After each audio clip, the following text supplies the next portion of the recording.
Pangulo Bongbong Marcos.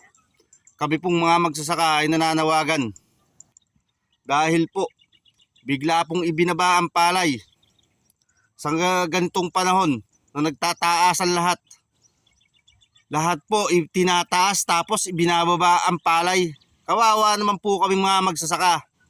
Kaya hinihiling po namin sa ating mahal na Pangulo, pakibantayan po ang malalaking traders na namimili ng palay dito sa Nueva Ecija at sa Bulacan. Yan po, sila po ang mga bagsakan ng malalaking palay dito sa Nueva Ecija, Bulacan, Nueva Ecija. Sila po ang mga nakikinabang, yung malalaking traders.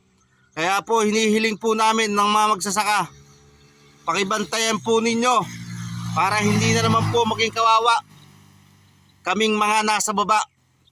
Maraming salamat po.